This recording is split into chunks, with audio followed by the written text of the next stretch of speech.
Good morning, good evening, whoever you are, wherever you are, whatever you might be doing. We wish to welcome you to the Silverlight Show.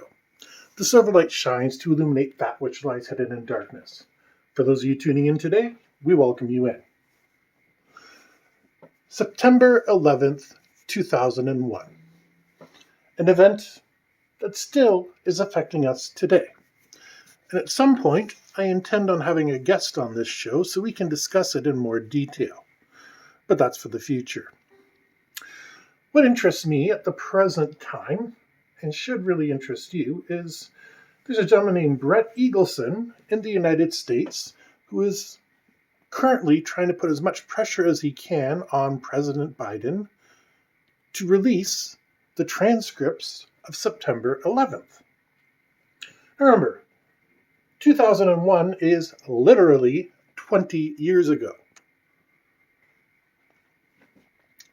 Now, what Mr. Eagleson is after in particular is the Saudi Arabian involvement and what needs to be done. In 2019, Mr. Eagleson spoke to Donald Trump, and Donald Trump assured him that he would personally take care of the matter.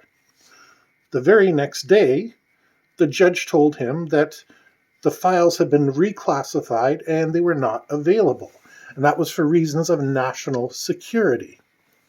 This is 20 years later. What sort of national security secrets are around? I mean, okay, the F-22 fighter, the F-35, the B-21, these are all top secret programs. I'm sure they have a few tricks up their sleeves.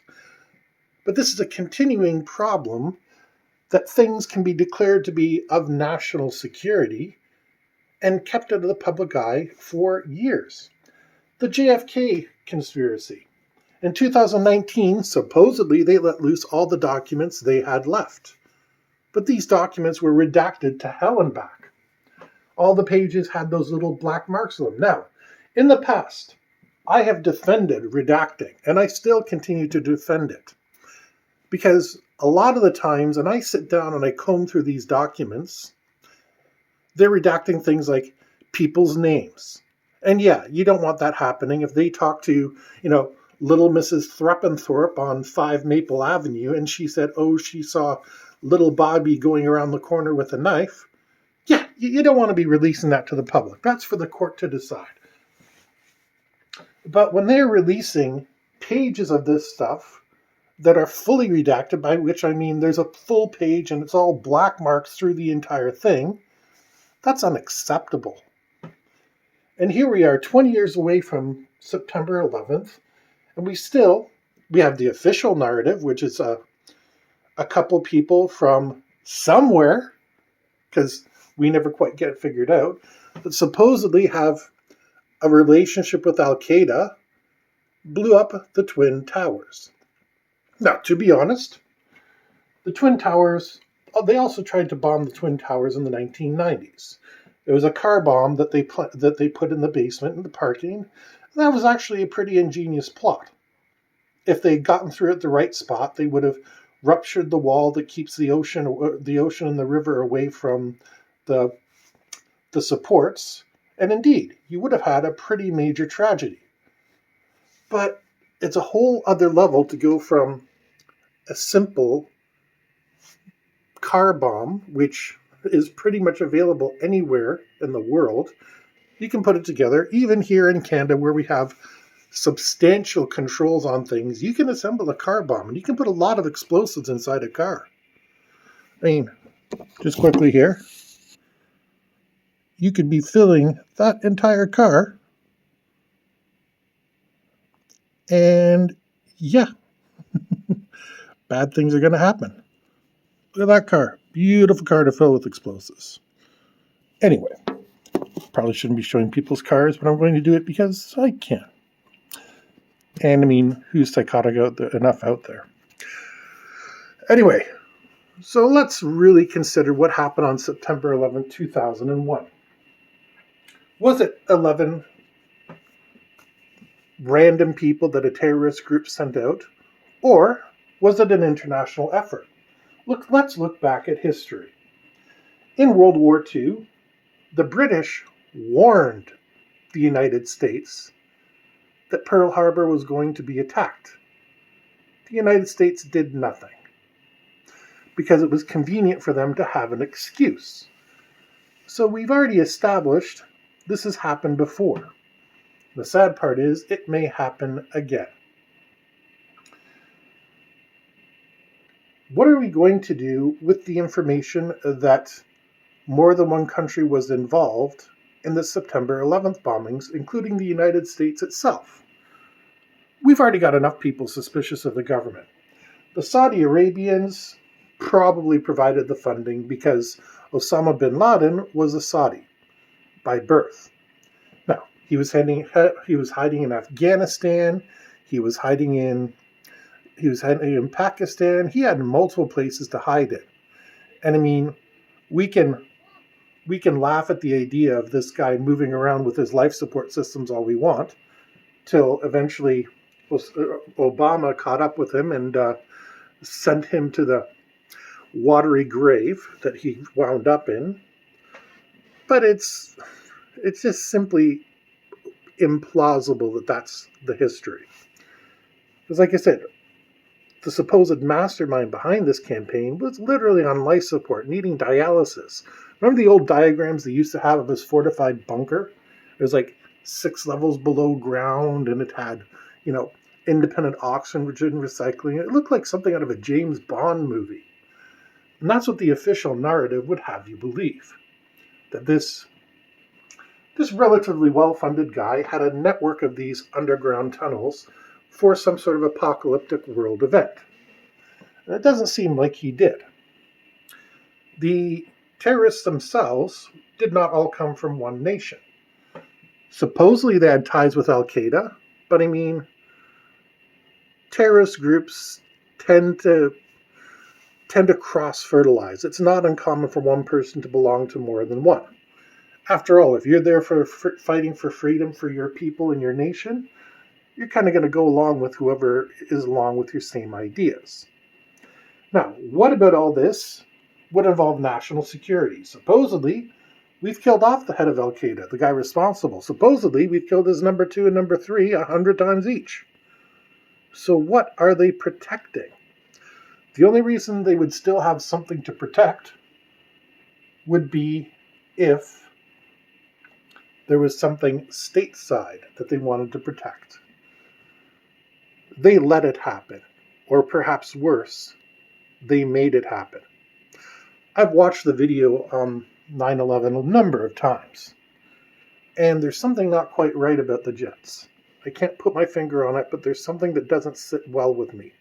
Like you look at jets at the airport, and they all look smooth, and the ones at 9/11 look jumpy. Now, I am not an Alex Jones person here. I'm not saying it was all CGI and there were no victims. Oh, hell yeah, there were victims. People died, people suffered, people lost their lives and livelihood because of that attack, not even including the wars that came afterwards. No. The events are 100% real. I'm disputing the story that we've been told because it's simply not plausible. Okay, there were civilian airliners, supposedly. We all saw them being tracked after the fact. But it's just, why 20 years later they need to keep these things a secret? I keep coming back to this because it's the truth. It doesn't make sense. I mean, yes, secret agents have their secrets. If you don't keep your secrets, you wind up dead. That's simply the way things are in the intelligence field. I have a little bit of insight there. And just because the United States cannot declassify everything, they can declassify a lot more than they have. It's like the UFO stuff, declassifying it, where the Navy lets loose an entire video and the Air Force is still saying, nope, we don't have the documents.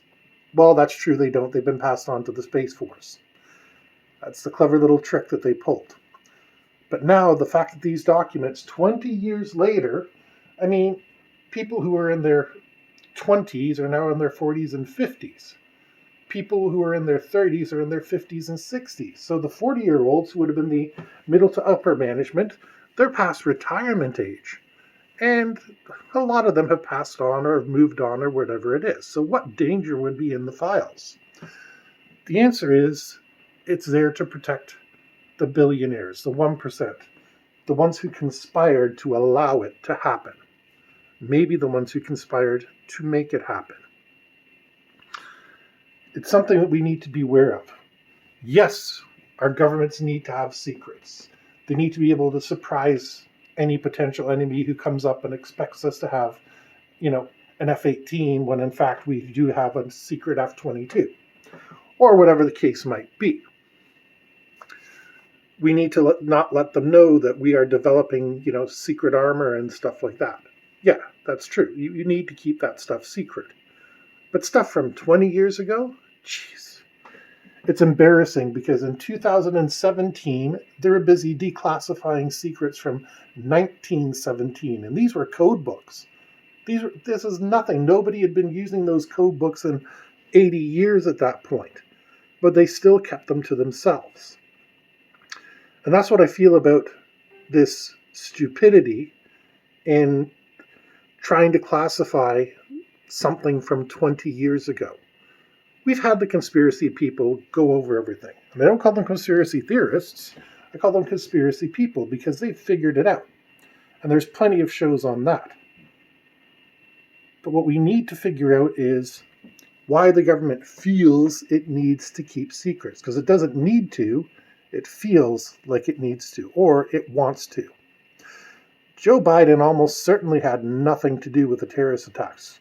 Obama, I guarantee he had nothing to do because at that point, he was still far away from making a run at being a president. Nobody was contacting him and saying, oh yeah, Mr. Barack, or Barry as he was known back then, what's your opinion on this in case you become president one day? No. Barack Obama had no involvement whatsoever, but he still kept the secrets. Donald Trump kept the secrets because he had an investment in those towers. He knew things were coming. And why Biden is keeping them, I don't know. But we need to start blowing a lid off government security just for the things that affect a nation. Yes, there should be secrets kept for 20, 30 years because they're still relevant at that point. If you develop a radical new technology for the defense of your nation, or if you discover something, yeah, it should be protected for 20 years. And after that, maybe we should start being allowed to call people to account. Why were they lying down on the job? Why did they not do their duty? And I would be wondering how it applies to the statute of limitations. If something is kept secret, does that mean that the statute of limitations is allowed to expire? This is something I don't know. I'd have to look it up. And maybe I will. Sorry, I just thought of it. But yes, this is something we cannot have documents that are classified and secret information protecting criminals. This needs to change in the near future. Otherwise, we're all accomplices to the fact. But anyways, we hope you enjoyed the Silverlight Show today. If you did, please hit like, share, and subscribe. And we hope you have a fantastic day.